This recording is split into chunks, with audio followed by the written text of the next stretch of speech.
మీ business ఏదైనా మీ ఊర్లో promotion చేయాలంటే అది సుమన్ టీవీతోనే సాధ్యం. ఇప్పుడే సంప్రదించండి.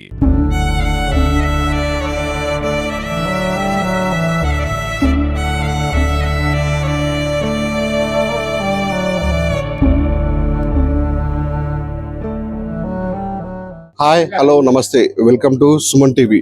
మానవ సంబంధాలు మంట కలుపుతున్న వేళ సంబంధించినటువంటి కుటుంబ సభ్యులనే అతి కిరాతకంగా చంపుతున్న రోజులతో వచ్చాయి. మనం కొన్ని రోజులు కూర్చో మొన్న మహబూబాబాద్ జిల్లా మరిపేట మండలం జండాల తండలో కన్న కూతుళ్ళు కన్న తండ్రినే కసాయిగా చంపిన దాటను మర్చిపోక ముందుకే మరో సంఘటన జోడేసుకుంది. ఇటు హైదరాబాద్లో జీడిమెట్ల పోలీస్ స్టేషన్ పరిధిలో కళాకారిణి సాంస్కృతిక తెలంగాణ సాంస్కృతిక కళాకారిణి అంజలిని కన్న కూతురు తమ ప్రియుడి మోజులో పడి తను అంటే మాట వినట్లేదు, తల్లి మందలించడంతో తన తల్లిని ఎలాగైనా దూరం చేసుకోవాలని చెప్పేసి ఒక పథకం ప్రకారం చంపిన ఘటన మద్దతు తీసుకుంది. దీంతో మనతో మాట్లాడడానికి మృతురాలు చిన్న కూతురు మనసు ఉంది. తనతో అడిగి తెలుసుకున్న ప్రయత్నిద్దాం. తల్లి చెప్పమ్మా, అసలు ఏం జరిగింది తల్లి ఆ రోజు మమ్మీ నన్ను ఒక అక్కని తీసుకురమ్మనేసి బయటికి పంపించింది. మమ్మీ కూడా ఇలా జరుగుద్దని తెలియదు. అయితే అక్క నన్ను బయటికి పంపించినాక బయటికి వెళ్ళేసి నేను వస్తుంటే వాళ్ళు వచ్చినట్టున్నారు. శివ అనే వ్యక్తి వాళ్ళు అనే వాళ్ళ తమ్ముడు ఇంకెవరు వచ్చినా తెలియదు. నాకు కనిపించింది అయితే వాళ్ళిద్దరు ఒప్పుకుంది కూడా మేము చేసినాం అనేసి వాళ్ళు ఒప్పుకున్నారు. వాళ్ళు ఏం చెప్పారంటే, నేను ఇంటికి వచ్చి చూసినప్పుడు అక్క బయటికి వచ్చింది. నాకేం అర్థం కాదు అక్క బయటకు. నేనేమనుకున్నా అంటే అక్కయ్యకు ఆ అబ్బాయికి ఎప్పుడు ఎన్ని సంవత్సరాలు పరిచయం ఉంది, అసలు ఎలా పరిచయం? 8 నెలల పరిచయం ఉంది. శివ అనే వ్యక్తి ఎలా పరిచయం అంటే ఇన్స్టాగ్రామ్ లో అనే రజక అనే స్టోరీ పెట్టుకుంటే దాన్ని చూసి వీళ్ళిద్దరికి మాటలు కలిసినాయి. ఈ 8 నెలల పరిచయాన్ని ఎన్ని నెలలు అమ్మ ఇంత కష్టపడి పెంచింది. నాన్న లేకపోయినా ఇంత కష్టాలు పడి పెంచింది అమ్మ. అలాంటి అమ్మని చంపేసిరు అందరు కలిసి.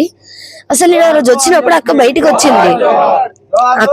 వచ్చి చూసింది. నన్ను చూసి మళ్ళీ లోపలికి వెళ్ళింది. నాకు ఏమనుకున్నా అంటే మమ్మీ చెప్పిందేమో ఇంకా నేను వస్తలేను అని చెప్పేసి చూసేసి తీసుకొని రమ్మందేమో అనుకున్నా. కలిసినప్పుడు పోలీసులకి ఫిర్యాదు చేశారు అమ్మకి ఇట్లా ఏమన్నా? అమ్మ అక్క అంతా వెళ్ళిపోయింది. మొన్న ట్యూస్డే రోజు వెళ్ళిపోయింది. మమ్మీ మిస్సింగ్ కేసు పెట్టింది. కేసు పెడితే పోలీస్ వాళ్ళు ఏం చేసిరంటే ట్రాప్ చేసిరు అనే ఫోన్ ని. ఫస్ట్ అక్క డాడీ ఫోన్ తీసుకుపోయిందేమో అనుకున్నాం మేము, కానీ ఫ్రిడ్జ్ పైన ఉంది ఆ ఫోన్ లో సిమ్ లేదు. సిమ్ తీసేసింది. వేరే ఫోన్ ఉంటది ఇంట్లో, ఆ ఫోన్ వేసేసింది. దాని తర్వాత శివ అనే వ్యక్తి ఫోన్ ని ట్రేస్ చేస్తే నల్గొండ అని చూపించింది. అక్కడికి వెళ్ళినాక అక్కడ చెన్నూరు అని ఉంటది. వాళ్ళ మమ్మీ వాళ్ళ దగ్గరికి వెళ్ళి వాళ్ళ మమ్మీ వాళ్ళు కూడా సపోర్ట్ చేసారు. వాళ్ళ మమ్మీ వాళ్ళు, వాళ్ళ మామ వాళ్ళు, వాళ్ళ అమ్మ వాళ్ళు అందరు కూడా సపోర్ట్ చేసిరు, తీసుకురా నువ్వు అనేసి. వాళ్ళ ఫ్యామిలీ ఎలాంటి ఫ్యామిలీనో తెలియదు. వాళ్ళకి ఒక ఇల్లు లేదు. ఇండ్లు కూడా అమ్మ కూడా మీ ఇంటికి వచ్చి పెళ్లి సంబంధం పెళ్లి గురించి మాట్లాడే సందర్భాలు లేదు. అలాంటివి అసలు జరగలేదు.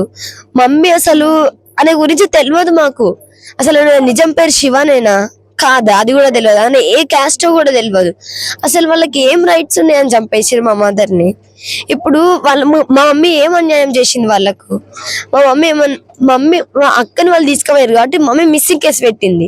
అయితే ఇట్లా మమ్మీ తీసుకొచ్చేసింది కాబట్టి అక్కని వాళ్ళు పెట్టుకొని చంపేస్తే ఇంకోసారి తీసుకురాదు కదా, మేము ఉండొచ్చు, మేము హాయిగా బ్రతకొచ్చు అనేసి ప్లాన్ వేసుకురంట. వాళ్ళ తమ్ముడు చెప్పిండంట, శివ అనే వ్యక్తి వాళ్ళ తమ్ముడు చెప్పిండంట. నిన్న పోలీస్ వాళ్ళు కొడితే చెప్పిండంట, మేము ఇట్లా ఫస్ట్ నుంచి అనుకుంటున్నాం వాళ్ళ మదర్ని చంపేయాలనేసి. మేము ఫస్ట్ నుంచి అనుకొని ప్లాన్ వేసుకొని ఇప్పుడు చేసేసినాం సార్.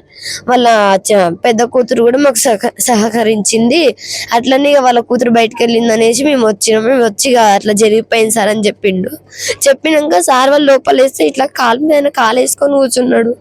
అక్క ఏడుస్తలేదు కనీసం, ఇట్లా కంట్ల నుంచి నీళ్లు కూడా వస్తాయి అక్కకి. సాయంత్రం నువ్వు ట్యూషన్ పోయి ఇంటికి వచ్చినప్పుడు ఇంట్లో సీన్ పరిస్థితి ఎట్లుందమ్మా?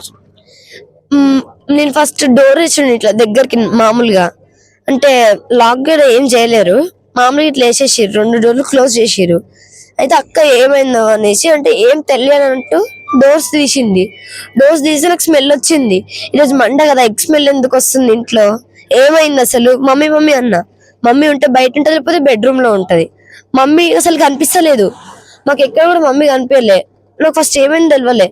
అయితే తొందరగా నేను ఉరుక్కుట చూసిన, ఇంట్లోంతో చూసిన, అటు ఇటు చూసిన, మమ్మీ ఇంట్లో లేదు. అయితే కిచెన్ లోకి వెళ్ళి చూసిన, మమ్మీ కిచెన్ లో ఉందని ఇట్లా తొంగి చూసే లోపు మమ్మీ ఇట్లా పడిపోయి ఉంది. మొత్తం మమ్మీ శారీ కూడా లేదు, ఇట్లా కొంగు తీసేసి ఉంది. మొత్తం డైనింగ్ టేబుల్ పైన ఉన్న సామాన్ అంతా కింద పడిపోయి ఉంది. మొత్తం అన్ని మమ్మీ ఏమేమి తెచ్చిందో అవన్నీ కింద పడిపోయి ఉన్నాయి. మమ్మీకి ఇక్కడ దెబ్బ తాకింది. రాడ్ తీసుకొని కొట్టాలంటే కొబ్బరికాయ కొట్టడం కోసం మేము దేవుని దగ్గర సుత్తి తెచ్చి పెట్టుకున్నాం, మేక్స్ కొట్టడానికి దానికి అనేసి. ఆ సుత్తి తీసుకొని కొట్టిర్రు, బ్యాక్ సైడ్ కొట్టిర్రు సరిపోద్దేమో అనేసి. ఇక్కడ కొట్టిర్రు, ఇక్కడంతా మమ్మీకి ఇప్పుడు కూడా కనిపిస్తుంది. ఇక్కడ ఇక్కడ మొత్తం బ్లడ్ వచ్చింది మమ్మీకి. నేను అన్నా, మమ్మీ అక్క వెళ్ళిపోయిందని నువ్వు ఏమైనా చేసుకున్నావా మమ్మీ అన్నా. మమ్మీ మాట్లాడట్లేదు, మమ్మీ గొంతు రావట్లేదు. వాళ్ళు ఏం చేసారో తెలియదు. సంఘటన స్థలంలో ఎంతమంది ఉన్నారమ్మా అక్కడ వాళ్ళతో, అక్కతో పాటు? ఇంకా అక్కతో పాటు నేను వచ్చినప్పుడైతే, నేను ఇంట్లోకి వచ్చినప్పుడైతే ఎవరు లేరు, మమ్మీ ఒక్కతే ఉంది అట్లా పడిపోయి. అక్క నాతో ఉంది అంటే అక్క నాతో వచ్చింది వాళ్ళ ఫ్రెండ్ వాళ్ళ ఇంటికి, మమ్మీ తీసుకురమ్మని చెప్పేసి. అయితే నన్ను తీసుకొని వెళ్ళి నన్ను డైవర్ట్ చేసింది, ఇంటికి వెళ్ళొద్దు అని చెప్పి. నేను అన్నా, నా చేతులు స్టిక్కర్స్ ఉన్నాయి, ఇవి ఇంట్లో పెట్టేసొద్దు, మళ్ళీ వీటిని ఎవరు తీసుకెళ్తారు అంటే, అంతుంటే నేను పట్టుకుంటే అంది. సరే అని చెప్పేసి అక్క నమ్మి వెళ్ళిన. నేను అప్పుడు వాళ్ళ ఇంట్లోనే ఉన్నాను అనుకుంటా, వచ్చిరని చెప్పింది కదా. వాళ్ళ ఇంట్లోనే ఉండి నేను వెళ్ళిపోయిన టైం చూసి కొంచెం కొట్టి వెళ్ళిపోయారు. మమ్మీని ఏమనుకున్నారంటే చనిపోయిందేమో అనేసి వాళ్ళు ఎస్కేప్ అయిపోయారు. దాని తర్వాత నేను ఇంటికి వచ్చినాక చూసిన, మమ్మీ దగ్గరికి వెళ్ళి మమ్మీ ఇట్లనే పట్టుకున్నా, మమ్మీ ఏమైంది మమ్మీ, నీకు ఏమైంది మమ్మీ అన్న. మొత్తం ఫేస్ అంతా చూసిన, ఇట్లా పట్టుకొని చూస్తే మమ్మీ జుట్టు దగ్గర బ్లడ్ ఉంది. మమ్మీ ఏమన్నా యాసిడ్ ఏమన్నా తాగినామా అని, ఏమన్నా చేసుకున్నామా అని, ఎవరన్నా వచ్చి కొట్టిరా అని అంటే మమ్మీ మాట్లాడతలేదు. అయితే మమ్మీ చెయ్యి ఇట్లా పడిపోయి ఉంది. మమ్మీ చేతులు ఒక చెయ్యి తీసుకొని ఇట్లా పట్టుకున్నా, మమ్మీ చెయ్యి ఇట్లా పట్టుకున్నా. మమ్మీ ఏమైనా మమ్మని ఇట్లా ఇట్లా అంటున్నా, మమ్మీ ఇంకో చెయ్యి తీసుకొచ్చి ఇట్లా పట్టుకుంది నన్ను. పట్టుకున్నాక అక్క నన్ను అక్కడి నుంచి తీసుకెళ్ళిపోయింది. అంబులెన్స్ ఫోన్ అంటే ఫోన్ చేయలేదు. మేము 108 కి ఫోన్ చేసి వాళ్ళు కట్ చేసి, మమ్మీ నన్ను ఇట్లా పట్టుకుంది, ఈ చేతులు పట్టుకుంది మమ్మీ. తల్లిని చంపిన వాళ్ళని ఏ విధంగా శిక్షించాలి తల్లి? వాళ్ళైతే బయటికి రావద్దు, నాదైతే ఒక్కటే రిక్వెస్ట్, వాళ్ళు బయటికి రావద్దు. ఉంటే జీవితాంతం జైల్లో అని ఉండాలి, లేకపోతే ఉరి శిక్ష పడాలి వాళ్ళకి. కానీ బయటికి మాత్రం వాళ్ళని వదలొద్దు, వాళ్ళని వదలొద్దు. మా అమ్మని చంపేసినట్టు వాళ్ళని కూడా చనిపోవాలి, వాళ్ళు శిక్ష అనుభవించాలి. ఒక నిండు ప్రాణాన్ని తీసిర్రు, నాకు అమ్మ లేకుండా చేసిర్రు. మా డాడీ పోయిన ఇయర్ చనిపోయింది, మా డాడీ ఈ ఇయర్ ఏమో మా అందరు చనిపోయింది. ఇప్పుడు నేను ఎవరు అనాథన అయిపోయినా, నన్ను ఎవరు చూసుకుంటారు, వాళ్ళకి ఏం రైట్స్ ఉన్నాయని చంపేసాను మా మమ్మీని. అసలు ఊరు నుంచి తీసుకొచ్చినాక పోలీస్ వాళ్ళ దగ్గర ఉండే, ఆయనేమో పోలీస్ కస్టడీలో ఉండే. అయితే ఆయన మొన్న సాయంత్రం వదిలేసిరంట కస్టడీ నుంచి. ఎందుకు వదిలేసిరు అసలు? నిన్న కోర్టుకి వెళ్ళదు ఉండే మమ్మీ వాళ్ళు. కోర్టుకి వెళ్తే సాక్ష్యం చెప్తుంది అనేసి మొన్న మండే రోజు వచ్చి ఇట్లా చేసిరి, ఈ పరిస్థితి తెచ్చిర్రు.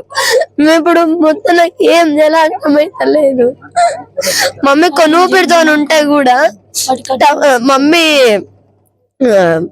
చున్నీ తీసుకొని అక్క ఇచ్చిందంట, అక్క చున్నీ ఇచ్చాను తీసుకొని మమ్మీ కొనువు పెడుతూ ఉండే. లేచి కూర్చుందంట మమ్మీ. నాకు దెబ్బ తాకిందంటే వెనకాల చూసుకుంటుంది, నేను చూసిన మమ్మీని. అప్పుడు వాళ్ళు మమ్మీ కనిపించకు అని చెప్పారు.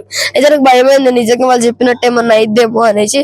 నేను ఒక అక్క వాళ్ళ ఇంటికి వెళ్ళిన, అప్పుడు అక్క ఏం చేసిందంటే వాళ్ళే ఒప్పుకుంటారు, ఇట్లా పోయేటప్పుడు చున్నీ అన్న చేతికి ఇస్తే మమ్మీ కూర్చుంటే మమ్మీ మెడకేసి గట్టిగా లాగితే మమ్మీ జన్మేలా పడిపోయి. నాకు వచ్చి ఏం చెప్పారంటే, మమ్మీ బేస్మెంట్ లో నీళ్ళ చల్లినాము, చల్లి ఇట్లా అన్నాక చూసి అని పడిపోయింది ఇట్లా. నాకు అబద్ధం చెప్పి అందరు అమ్మ నెక్ దగ్గర కూడా అమ్మ చైన్ ఉంటే అమ్మ చైన్ పట్టుకొని కూడా ఇట్లా టైట్ చేసిరు. ఆ చైన్ కూడా తెగిపోయి ఉంది మమ్మీది, ఇప్పుడు లోపల ఉంది అది నా దగ్గర. ఆ చైన్ తెగిపోయి ఉంది, ఆ చైన్ ని కూడా టైట్ చేసి పట్టుకున్నారు. ముగ్గురు కలిసి హత్య చేసేసారు. సీఎం రేవంత్ రెడ్డి గారు మాకు న్యాయం చేయాలి అందరూ, వాళ్ళు మాత్రం బయటికి రావద్దు. ఇప్పుడు మా మమ్మీ పరిస్థితి ఎట్లుందో వాళ్ళ పరిస్థితి కూడా అంతే కావాలి. మాకు అందరికి న్యాయం జరగాలి, మా కుటుంబానికి. సీఎం రేవంత్ రెడ్డి గారు, సీతక్క గారు, కొండ సురేఖక్క గారు అందరు మాకు న్యాయం చేయాలి. మమ్మీ పనిచేస్తున్న టీఎస్ఎస్ జాబ్ లో కళాసారథి జాబ్ మమ్మీది. గద్దర్ వెన్నెల అక్క కూడా మాకు న్యాయం చేయాలని కోరుకుంటున్నాం. వాళ్ళు మాత్రం బయటికి రావద్దు, పడితే ఉరి శిక్ష పడాల ముగ్గురికి. వాళ్ళు బయటికి రావద్దు, వాళ్ళ ఫ్యామిలీని కూడా పట్టుకోవాలి అందరూ. వాళ్ళ ఫ్యామిలీ కూడా సపోర్ట్ చేసింది, ఆ చిన్న అమ్మాయి చూడు ఎంత దీనంగా ఏడుస్తుందో. తల్లి విషయం పక్కన పెట్టుకొని కూడా తన తల్లికి అయితే ఏ విధంగా అయితే ఏం చేశారో వాళ్ళని కూడా ఆ విధంగా కఠినంగా శిక్షించాలని చెప్పేసి ముఖ్యమంత్రి రేవంత్ రెడ్డి కూడా ఈ విషయంపై తన జోక్యం తీసుకుని నిందితులను కఠినంగా శిక్షించి తమకు న్యాయం చేయాలని చెప్పి కోరుతున్న పరిస్థితి ఉంది.